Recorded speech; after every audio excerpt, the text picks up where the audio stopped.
Okay, good morning, everyone.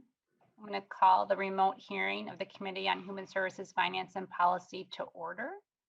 Ms. Hanson, can you please proceed with the roll call for attendance? Of course. Good morning, everybody. 1 second. Chair Schultz.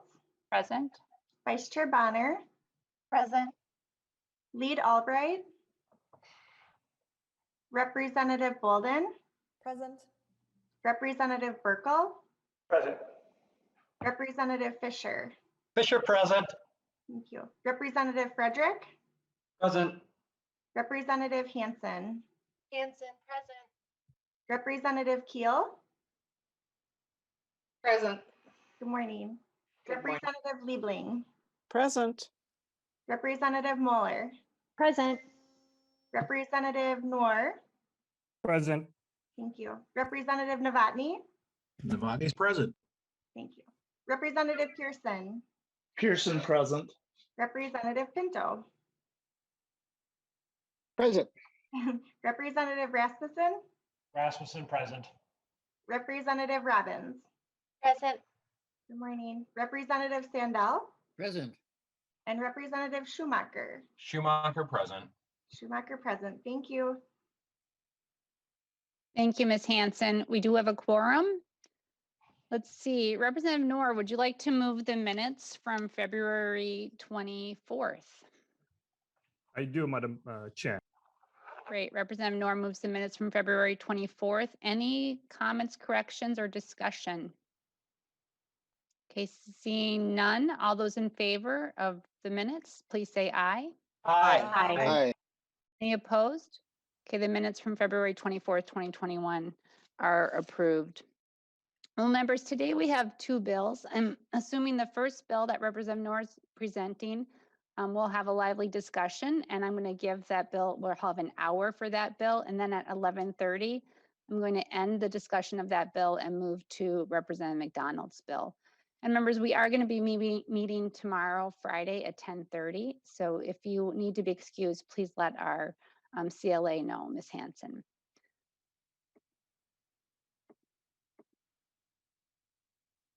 So let's see, Representative Noor, would you like to move House File 1340 to be re-referred to Judiciary and Civil Law Committee? Yes, I do, Madam Chair, and that's my motion to move House File to the Judiciary. Okay, Representative Noor moves House File 1340 to be re-referred to Judiciary and Civil Law. Looks like you also have an amendment. Would you like to move your A1 amendment? Yes, Madam Chair, I do have an A1 amendment. It adds some technical changes and cleans up the bill. At the same time, it also includes some recommendations that the stakeholders and the agency have worked out. So it actually makes the bill in a shape that we can move forward with it. Okay, Representative Noor moves the A1 amendment to House File 1340. And we do have a question, Representative Mueller. Thank you, Madam Chair. Is it A1 or A21? I'm sorry, is it A21? It's A21, you are correct. Thank you for that correction, Representative Mueller. Representative Noor moves the A21 amendment to House File 1340. Any other questions? Seeing none, all those in favor of the A21 amendment, please say aye. Aye. Aye. Aye. Any opposed? Okay, the amendment is adopted. To your bill, Representative Noor, as amended. Thank you, Madam Chair and members. This bill before you today cleans up the language we passed in 2020, which implements the Family First in Minnesota.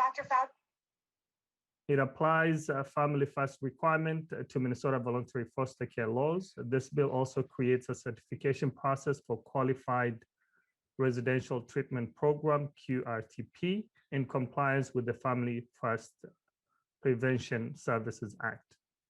Madam Chair and members, this bill contains provisions that will bring the state into compliance with the Federal Family First Prevention Services Act, which is going to be effective nationwide on October 21, 2021.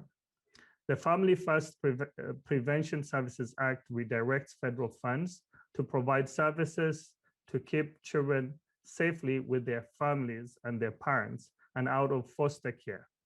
And when foster care is needed, allows for federal reimbursement for care in family-based setting and certain residential treatment, as I mentioned to you, programs, especially for children with emotional and behavioral disturbance requiring special treatment. With that, Madam Chair, I do have the department, which is going to help us understand the details of this bill. Madam Chair, if you'll allow for the department to present the bill as is. Thank you, Representative Noor. We have Assistant Commissioner Lisa Bailey. Welcome to the committee. Please introduce yourself to the record and begin your presentation.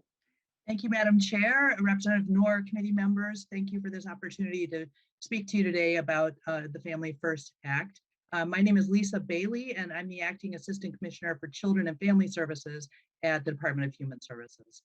As Representative Noor has already described, this bill is essentially housekeeping and clarifying changes to state statutes that were passed in 2020 to implement the Federal Family First Act.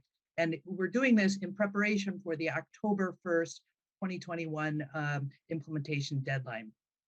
So I have quite a few changes, so I'm just going to go into them at a high level, and then I'll just run through them and then stop for questions, and I have colleagues available as well. The first thing that this does is these changes clarify the QRTP, that's the Qualified Residential Treatment Program requirements related to juvenile court processes. They're technical amendments to last session's legislation to ensure that all Title IV-E court processes are completed for any placement in a Qualified Residential Treatment Program, the QRTP. These changes are recommended in consultation with the Children's Justice Initiative, and they amend the court processes and submissions to provide clarity and specific direction to court and responsible social service agencies to ensure compliance with court reporting requirements under the Family First Act. The bill also clarifies definitions regarding sex-trafficked youth or youth at risk of sex trafficking. It defines sexually exploited youth to include the federal definition of sex trafficking. It also applies to prevention services, or rather, these definition changes are required because of the changes required by the Federal Act. And in order to do that, in order to make these recommendations to you, the department engaged in broad stakeholder engagement efforts to get at the correct definition. The bill also adds new training requirements for all child welfare workers. The training is to identify sex trafficking, sexual exploitation, and risk. And these changes then would bring Minnesota into compliance with federal law, which explicitly requires the training of the child welfare workers, use of the federal definition of sex trafficking, and defining youth at risk of becoming victims of sex trafficking or exploitation. The bill also includes a modification to successful transitions to adulthood. It amends the statute to define youth to comply with new age allowances under the Family First Act. There are also technical amendments throughout the bill for consistency, such as changing child to youth and others, such technical changes.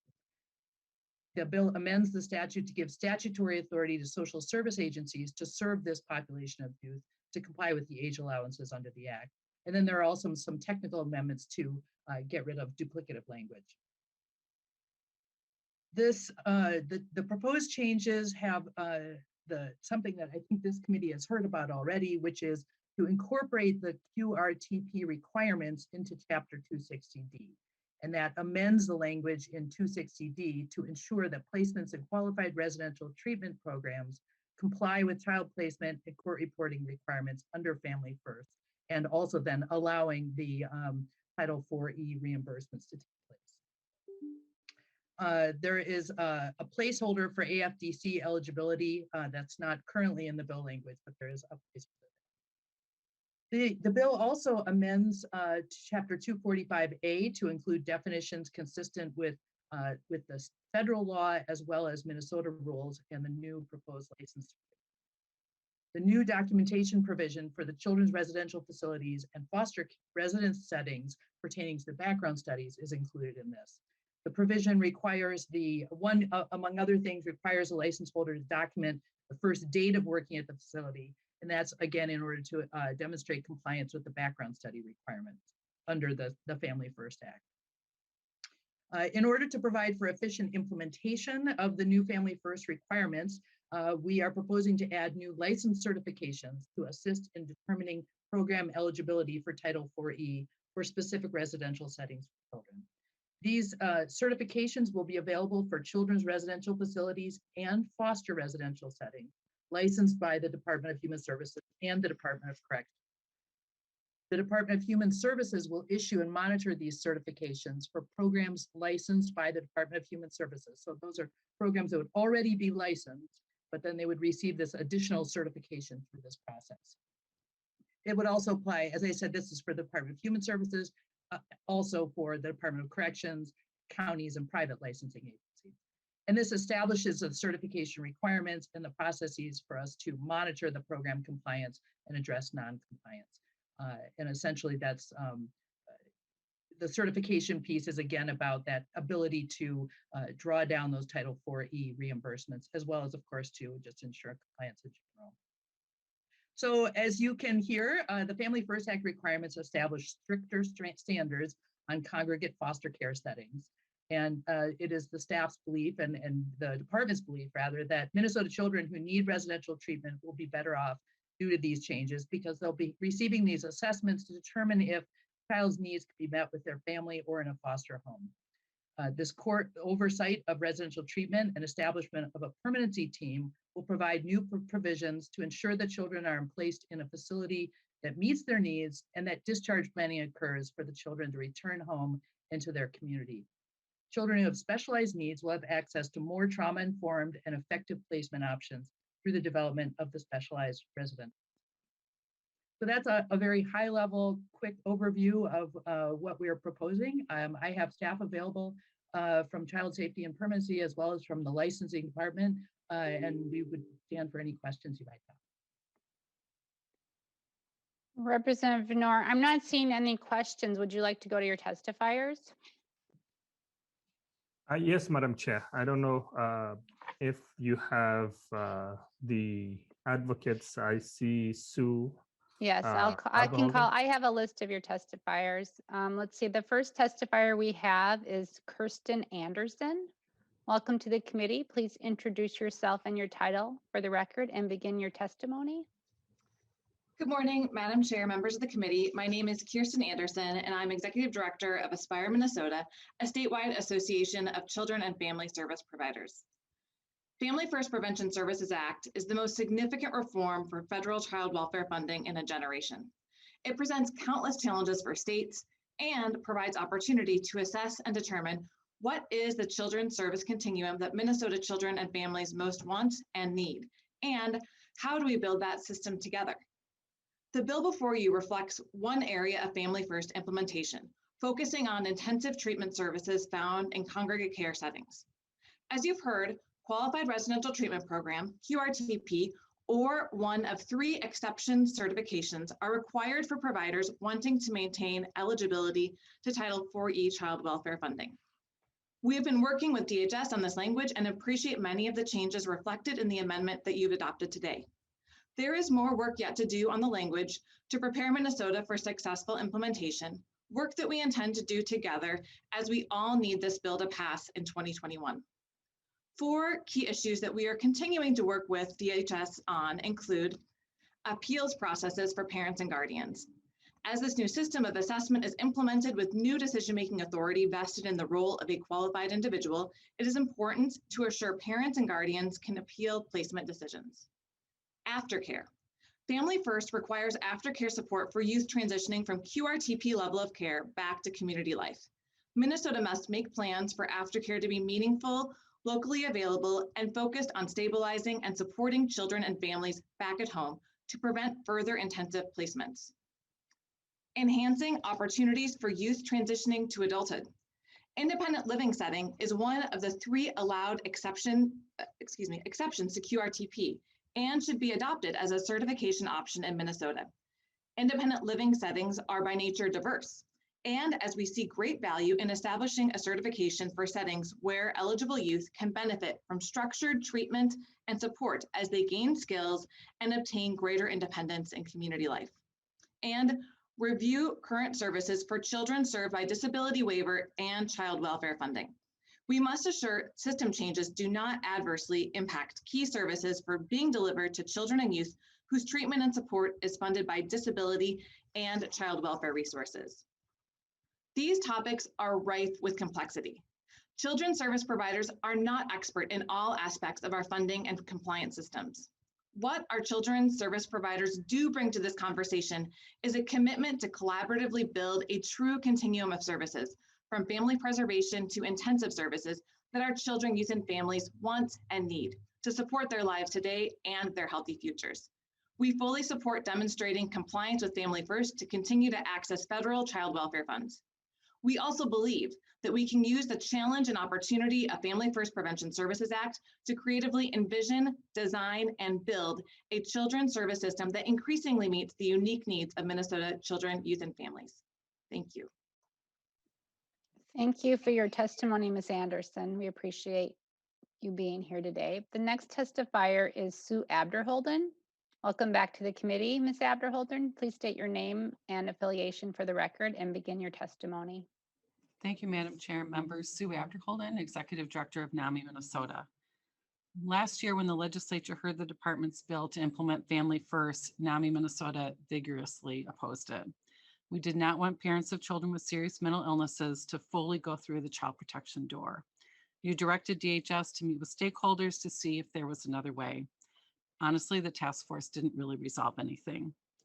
DHS has worked more closely with NAMI recently to address our concerns by making sure that parents are solicited for their opinions as to who to reach out to for the relative search and screening teams, and to eliminate some other what we would consider harmful language.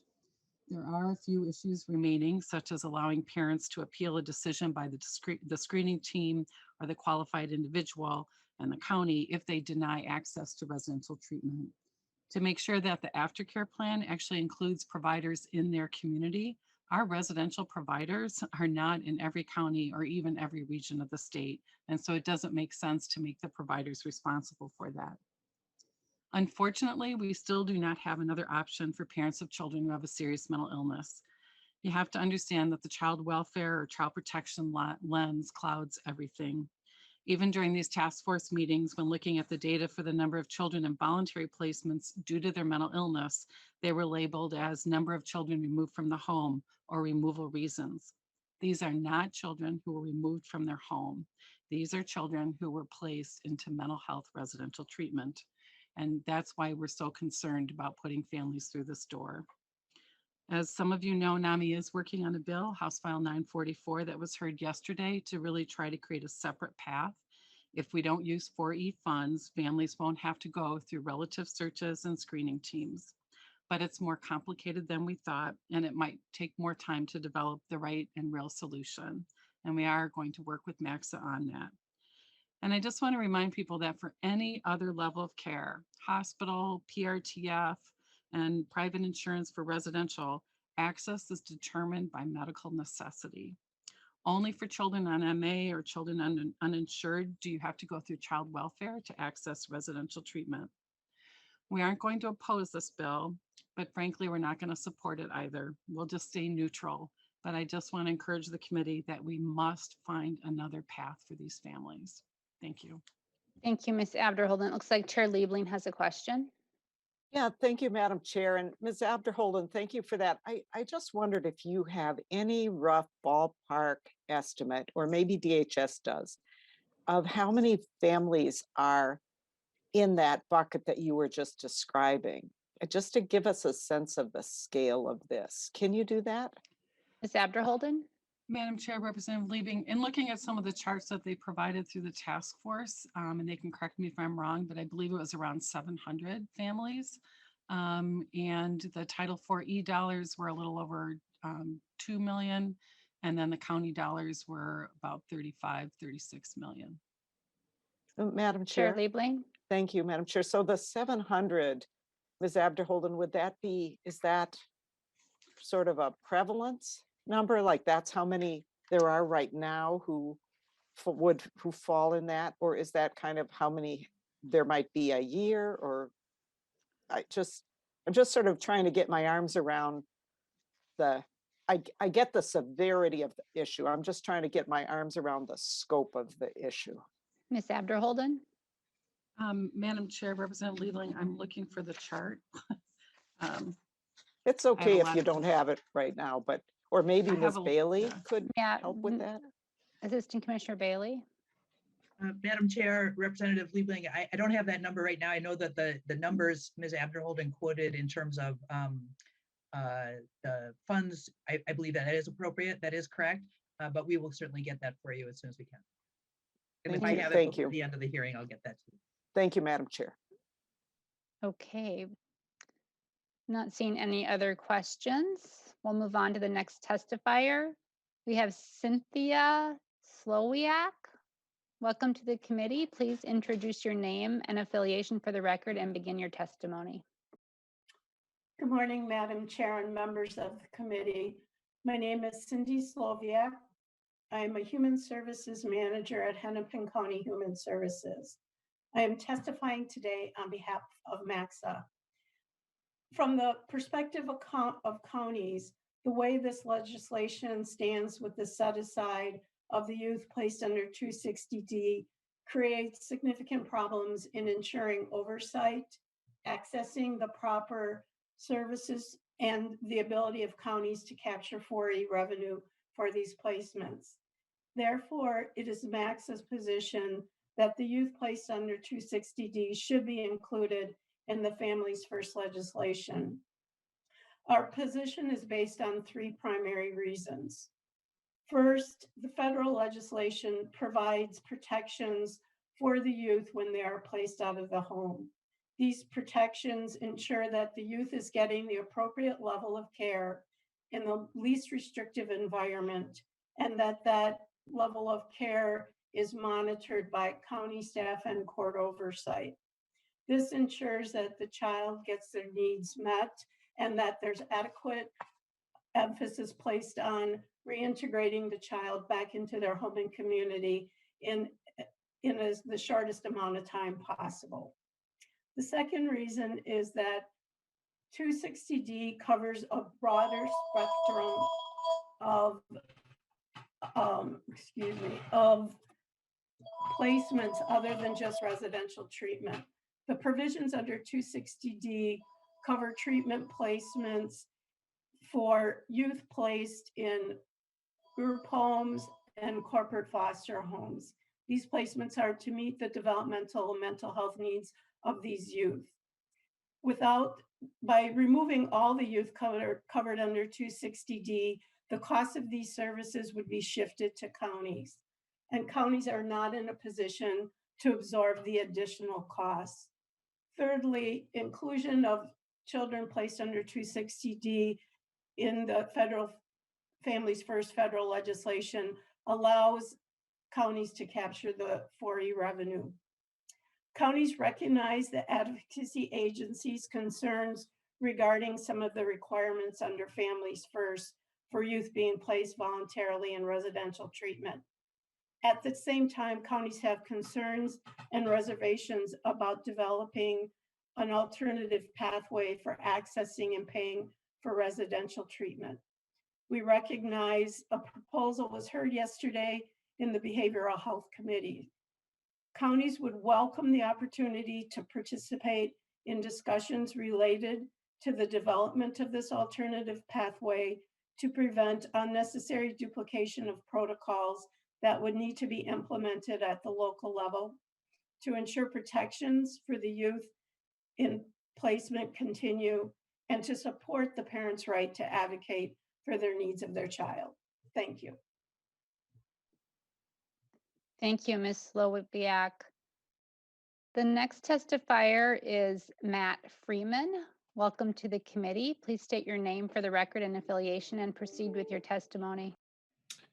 Thank you, Madam Chair and members of the committee. My name is Matt Freeman. I'm the Executive Director of MAXA, the Minnesota Association of County Social Service Administrators, and I'm testifying today on behalf of our members, human service directors from all 87 counties regarding several still outstanding concerns about the Family First overall implementation.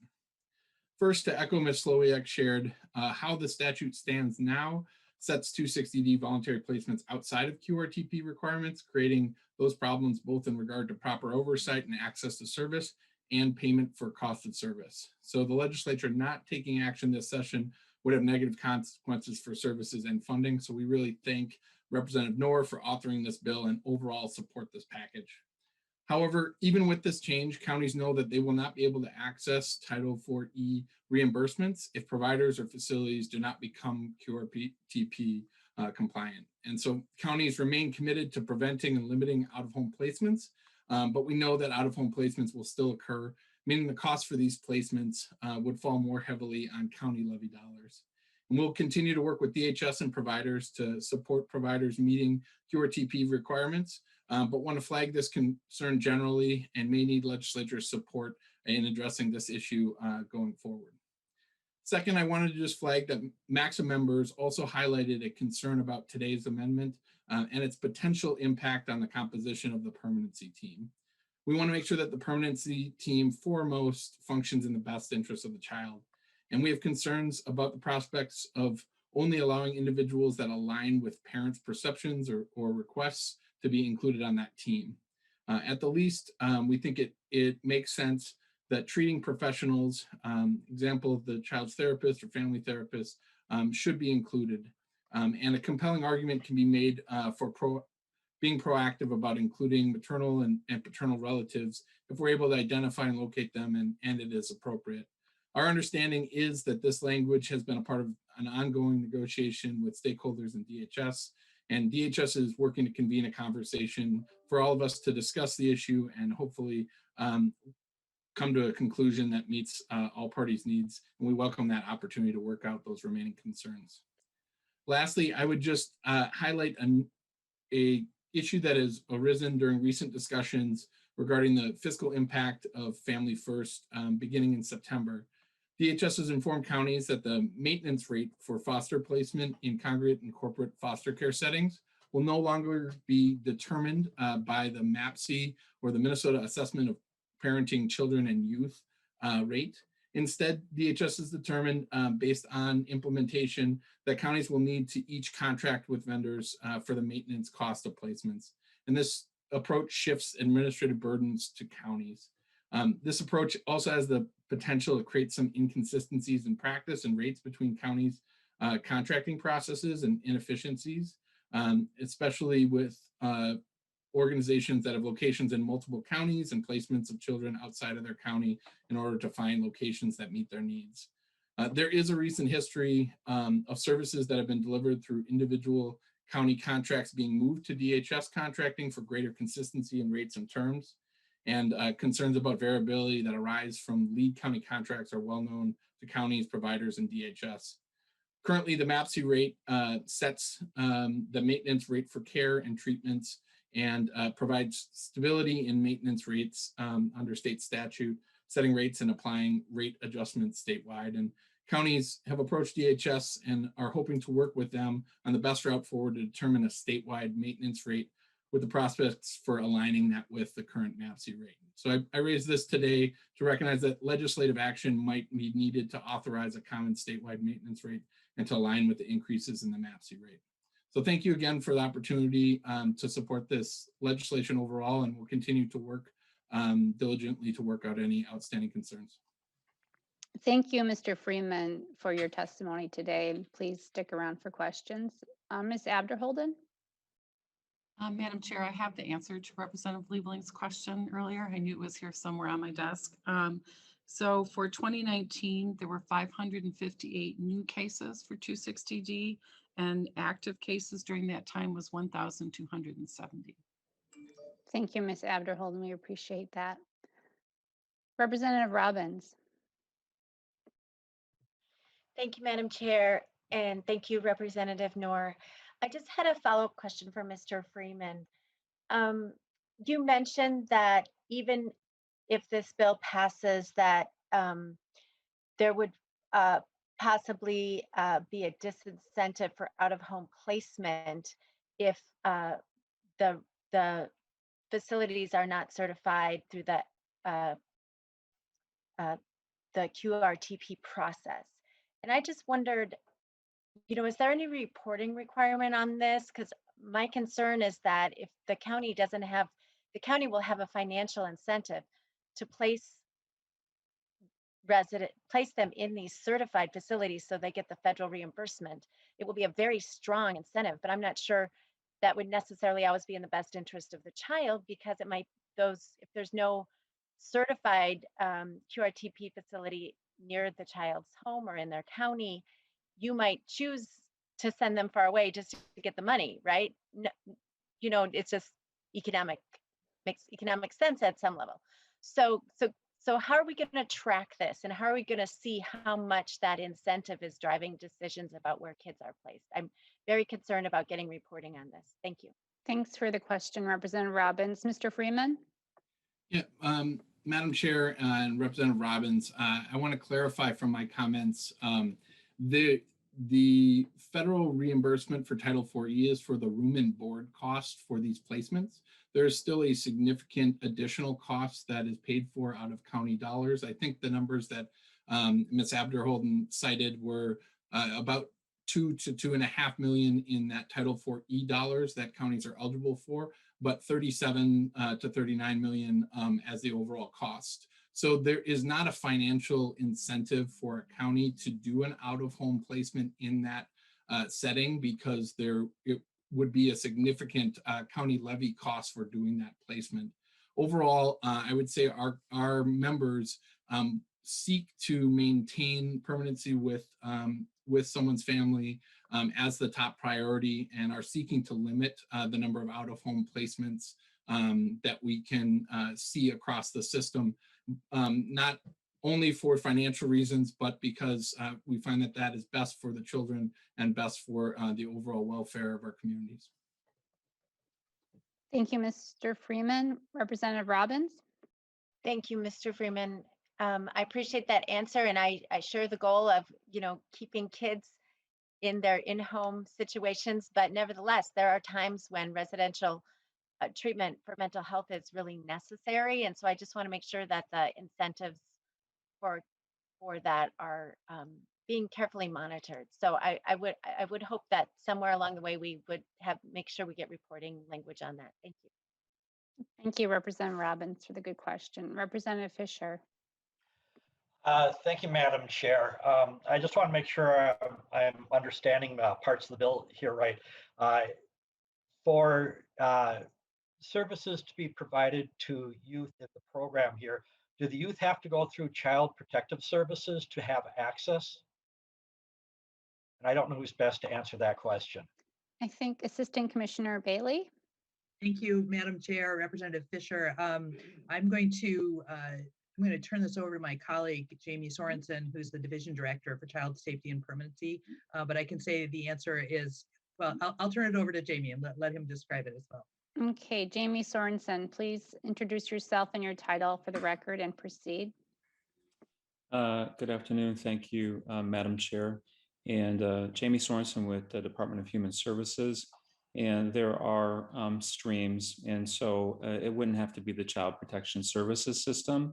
It would have to be an agency for 4E reimbursement that has some affiliation with the state in terms of a 4E contract.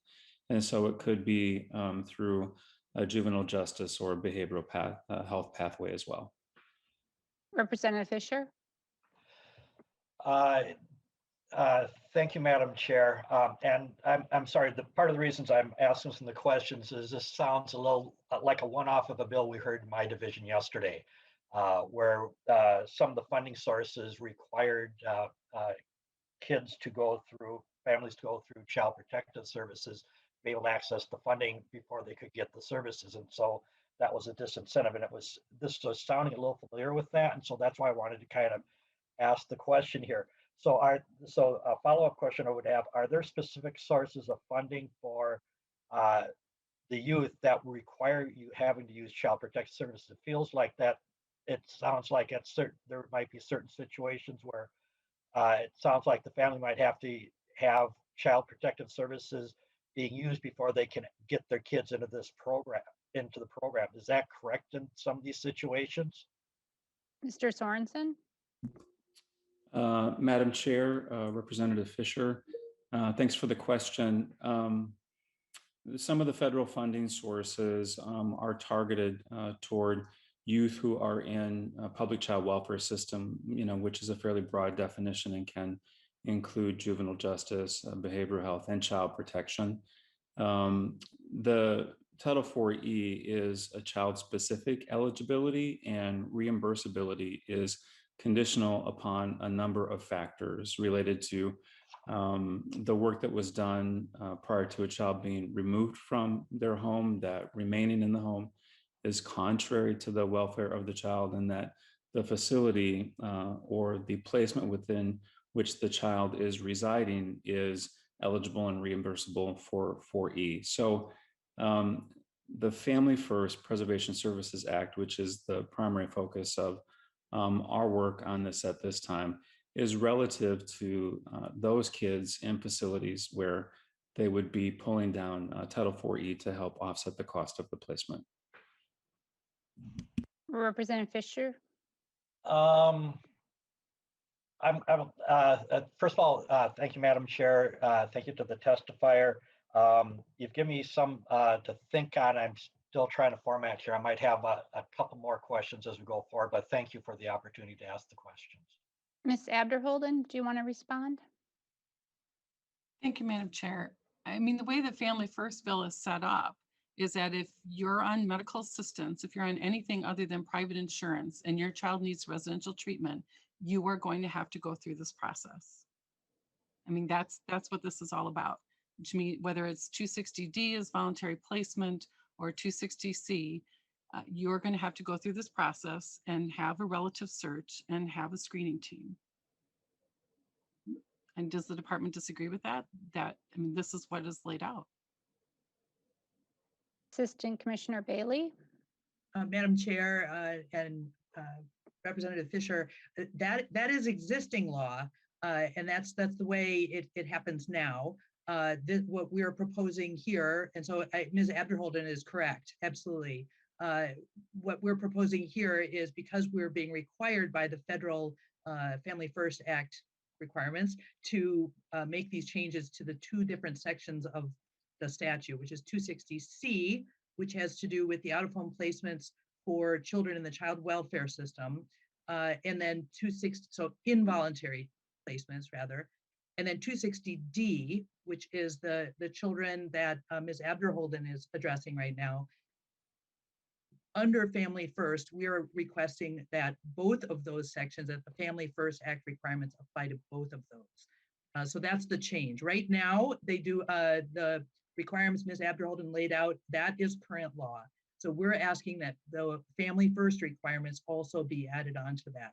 So she is absolutely correct, and we've been in many discussions about that and about what the alternatives are. So I think Representative Fisher, perhaps you're focusing on those 260D cases and the proposal, the sort of third path. So that applies to that one group of kids, absolutely. What we're talking about is both the involuntary and the voluntary out-of-home placements. Representative Fisher? Thank you, Madam Chair, and I thank you for the explanations. The question I would have would be to Ms. Abderholden, and I appreciate the opportunity to explore this a little bit here, is in the bill that we heard yesterday in the Behavioral Health Division. I know this issue came up. Were we able, and I apologize for not being able to remember clearly on everything back and forth. You had highlighted how there was this one group that, for the people to get services for using MA, they had to place their child through protective services. Did we get that problem entirely solved in that bill, or was that still outstanding? And if it was somewhat solved, does some of that work should be applied to this bill right here? Ms. Abderholden? Madam Chair, Representative Fisher. So if we don't use Title IV-E dollars, technically, we don't have to go through Family First. But it gets more complicated because there are a ton of county dollars that go into this. And so our bill originally was just looking at the 4E dollars. If we replace them with state dollars, we wouldn't have to go through this. But there are additional families where they're not drawing down 4E and they're county dollars. And that's the part that we have to kind of figure out a little bit more. But what we didn't want is and we've told Max of this, we didn't want them to kind of foot the bill basically of not being able to apply for those 4E dollars. So we would want to replace them.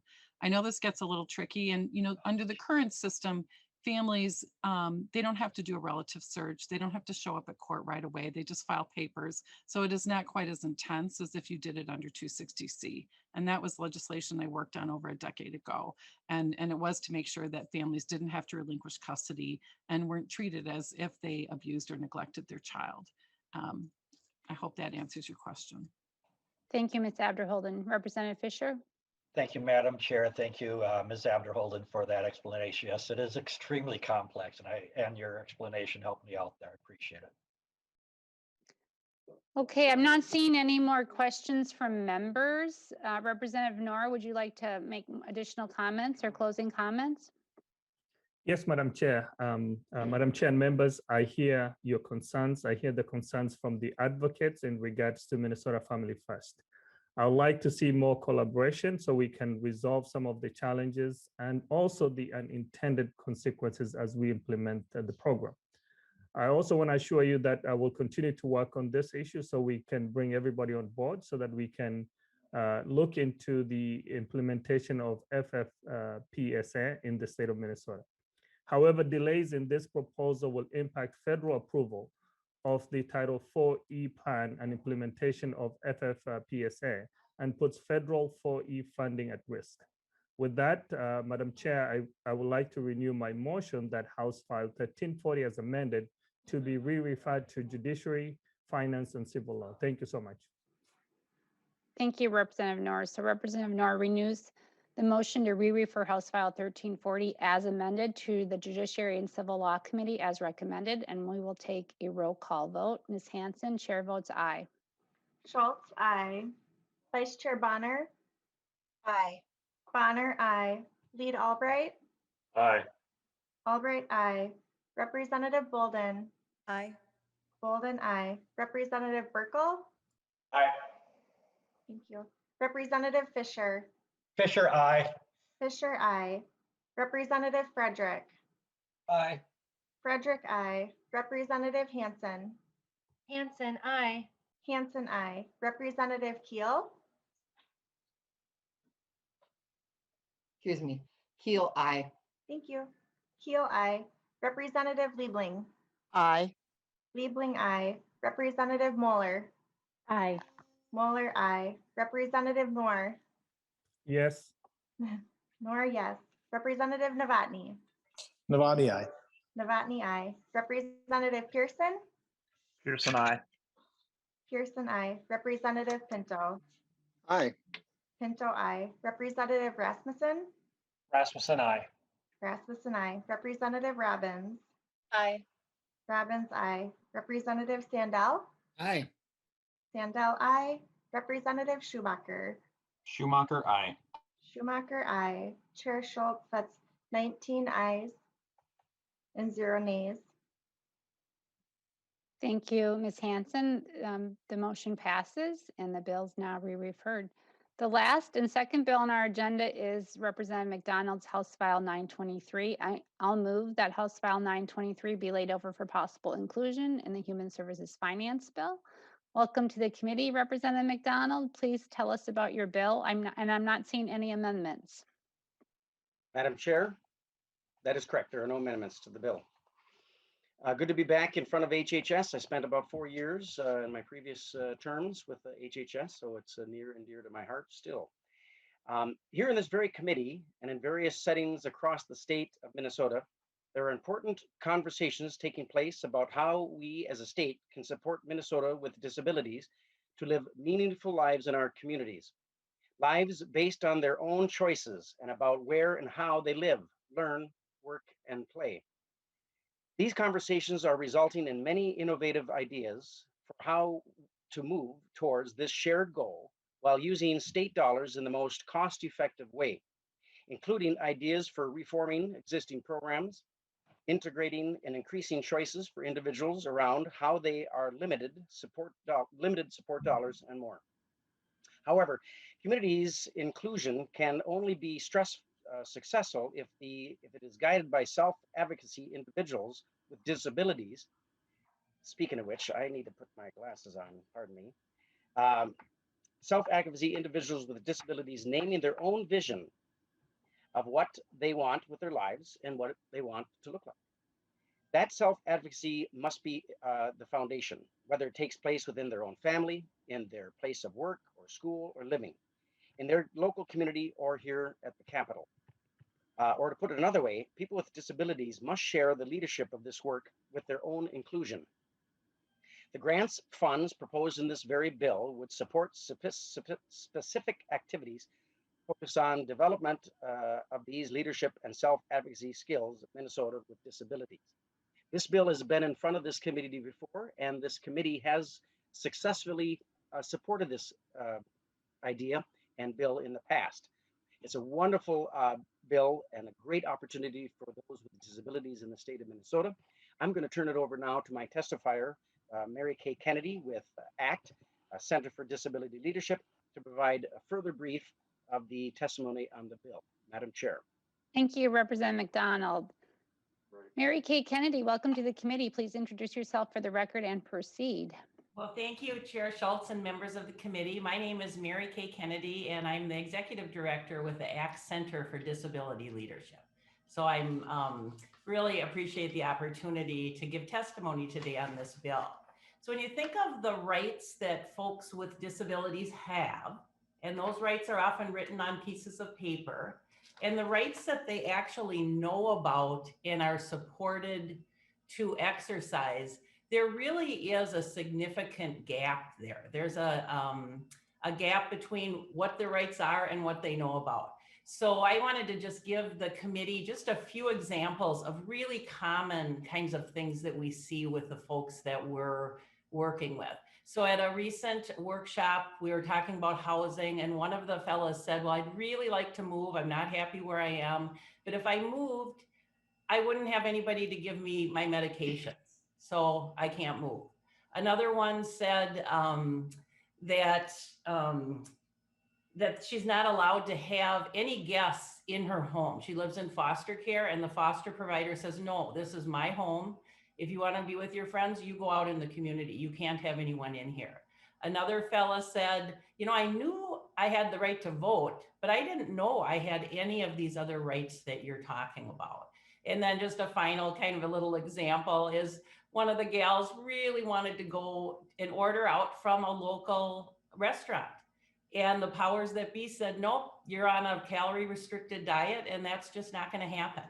So people really, even though we have wonderful policy and wonderful ideas about the rights that people ought to have in this world, for many, many, many people, they just simply don't know about those rights and are not supported to exercise those rights. So at the ACT Center, we do a couple of things. We administer a statewide network of disability groups of folks with intellectual and developmental disabilities.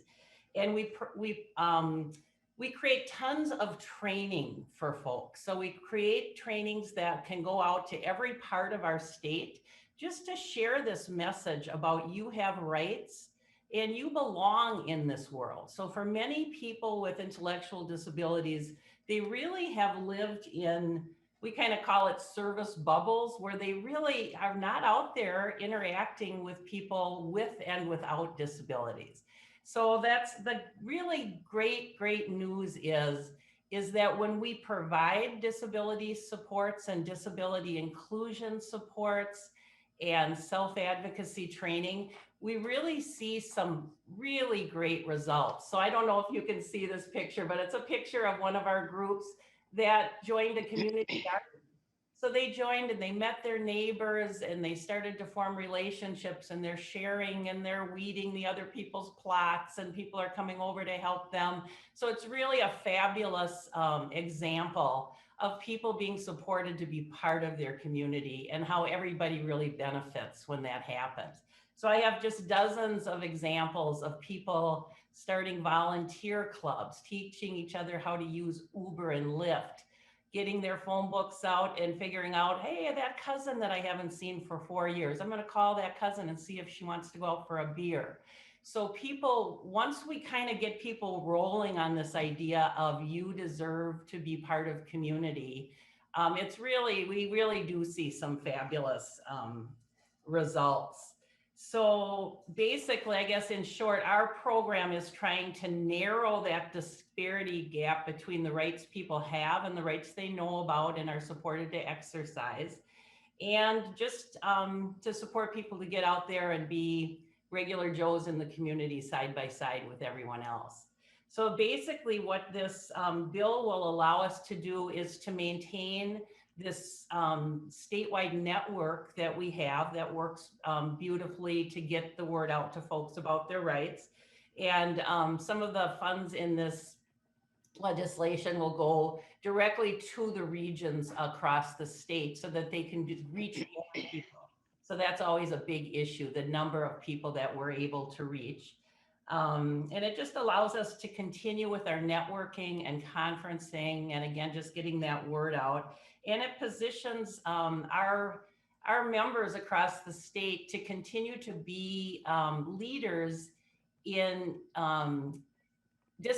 disability leaders in Minnesota's Olmsted and disability inclusion efforts. So we're super proud of the work and the leadership that folks with intellectual and developmental disabilities have played in Minnesota's integration efforts. So that's it with what I have to say. And we have another testifier who is a member of the ACT Center. She's a facilitator of these trainings that I was just talking about. She's a peer facilitator. She's a member of the, she's a graduate of the Olmsted Academy. So is really a powerful, passionate, wonderful Minnesota leader. So I'd like to introduce Cynthia Gales. Thank you, Ms. Kennedy. I'll go to questions after this testifier. Cynthia Gales, welcome to the committee. Please introduce yourself and start your testimony.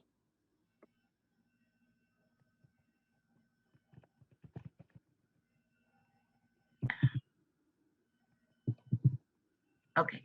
Thank you, Madam Chair and members of the committee. My name is Cynthia Gales, and I'm a part of the ACT team, Advocating Change Together. I just want to say a few things about how the program has empowered my life and made many changes. Before the ACT program was around, I knew nothing about disability rights. I was one of them people that was like, disability rights, what is that? You know, I was always told what to do, when to do it, and how to do it, and was made to feel like it was in my best interest. So once I enrolled in the ACT program, I have become a better person. I know how to now speak up for myself and what I believe. And now I feel that I do have a choice to live the way I want. You know, I wish that this program was around when in my younger days, and my life would have been much, much better.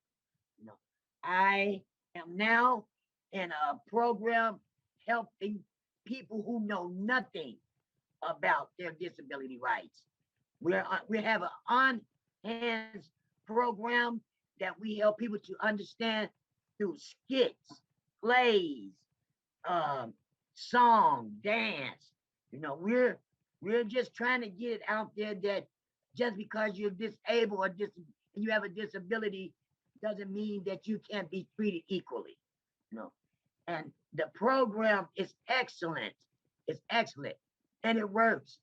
And not only for me to say that it works, it's been proven that it works, because in December I accepted a National Human Rights Educational Award for the ACT program. And that was a really great challenge for me. So yeah, I feel like the program really works. I mean, I'm here to let you know it helped me in my life. and we're helping others in their struggles in their lives. And I just wish that we could continue the program. Thank you. Thank you, Ms. Gales, and congratulations on the award. And I'm really grateful. I'm really glad that you received a great benefit from it and continue to do so. So members, there is a fiscal note that was sent out. It's $248,000 annually. And now I will go to questions. Chair Liebling. Thank you, Madam Chair. So this might be for Ms. Kennedy. I don't know if members are totally familiar with the regional quality councils that have been around for a while. They work on improving quality in disability services, and I don't think they exist everywhere. But they're it's been sort of a growing model, and they do this thing called voice reviews, which is a way of helping people with disabilities evaluate, or way of evaluating quality in our programs by actually talking to the people who are experiencing the program and asking them what they want and what quality means for them. So my question for Ms. Kennedy is there any interaction between the program you're talking about today and these voice reviews that are done by the quality councils? Does this overlap? Doesn't the voice review kind of try to get at the same thing, maybe from a different angle? Ms. Kennedy?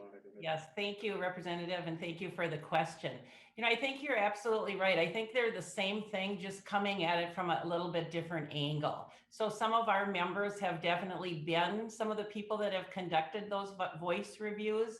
And I think it's just about layering so that they do the voice review and then going out into their community and gathering more information and more personal power. So kind of the way we look at just this road to living a higher quality of life is building up your personal power and thinking about how you are part of a bigger system that includes voice reviews and quality assurance and some of the goals of our state and our country in terms of how people with disabilities ought to have more say in their life.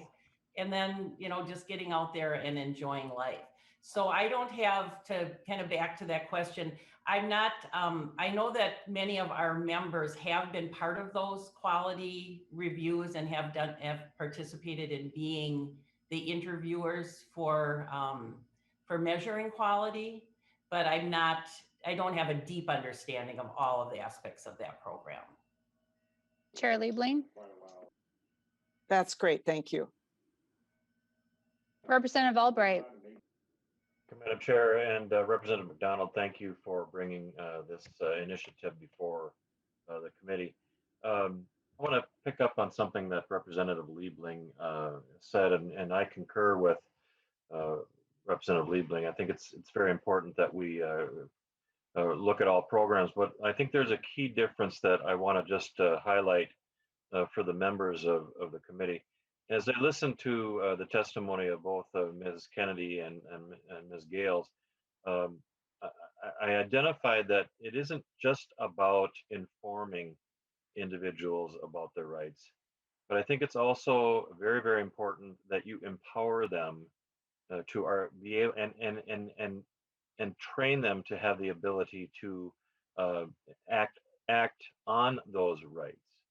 And there is a clear delineation between those two. And as this program clearly portrays, you are empowering folks that are going through the curriculum to act on those rights in a way that is polite, respectful, and within the realm of reason and sense when they're interacting with the public, as well as moving themselves to have a best life.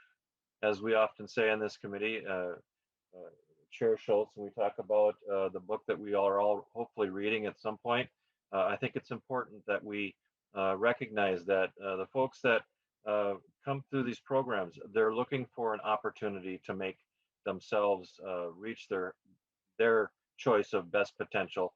and empower them. And I congratulate Ms. Kennedy and Ms. Gales for doing just that. And I would urge the members of the committee to wholly support this. I understand it's being laid over for possible inclusion, but I would really urge members to really think thoughtfully and positively about this. And again, thank you, Representative McDonald, for bringing this before the committee. Thank you, Representative Albright. Let's see, Ms. Kennedy, did you want to comment? Otherwise, I'll turn it over to Representative McDonald for closing remarks. I'm not seeing any more questions from members. Well, Representative, just before, I just would like to comment and just thank Representative McDonald and just note that he doesn't only, Representative McDonald, you don't just work on this on a policy level, you live this. So Representative McDonald is one that comes to our meetings, interacts with our people, has sloppy joes with us, and interacts. So just by example, kind of lives the spirit of what we're trying to do, is just form a community where everybody cares about everybody else and is encouraging to everyone. So I just wanted to thank Representative McDonald for that. Thank you, Ms. Kennedy. Representative McDonald, closing remarks. Thank you, Madam Chair. Thank you, Ms. Kennedy. Mary Kay and I have worked together on this for a number of years, and she's wonderful to work with, and she has such a great passion, and you can see from her smiling face that she makes such a big difference in people's lives. And I appreciate the comments by Representative Albright and Liebling as well. This really gives the opportunity for those who have developmentally disability and those with disabilities to take and empower and get their lives back and know their rights and empower others with disabilities to know those rights and to really live a quality of life of not segregation, but integration, and be involved in the community, be involved in their parishes and their schools, their families and the groups that they live in. And it does wonderful, wonderful things for that community. The last time this committee voted and we passed into law was in 2017 for the funds. And as you can see, it's a very limited amount of funds. They're very frugal, very careful with every dollar. But so 2017 was the last time. So it is again time. We would love to, Madam Chair, to have you consider this, or actually maybe put it on the top 10 priorities back into the omnibus bill to empower those with disabilities to know their rights and to live a great quality, beautiful life, just like you and me. And with that said, I thank you for the time in the committee and let you know that, yes, Mary Kay or Ms. Kennedy, I've been active with the group for a couple of years, and it's so refreshing and so beautiful to be with the group and listen to their stories and give hugs and eat sloppy joes and whatever we do to celebrate their life and the victories that the state has allowed them and their families, and a great group like ACT has done for them. So thank you, Madam Chair, committee members. Always good to be in front of the group, even though it's Zoom back in HHS. So thank you, and Madam Chair, that's all I have for now. Thank you, Representative McDonald. So I'm going to renew my motion to lay House File 923 over for possible inclusion in the Human Services Finance Omnibus Bill. Members, I'm not seeing any other questions or comments, and there's no new business. So we will be meeting tomorrow to hear our House File hearing. We're hearing one House File, and we're going to be meeting at 10:30 on Friday. This is not a normal time for the committee hearing, but we're going to be trying to hear as many bills as possible this session, and added this additional meeting for the next few weeks. So with that, members, thanks again to our testifiers for coming to explain the bills and their work that they're doing in our communities. We appreciate that. And with that, members, we are adjourned. Thank you, everyone. Have a great day.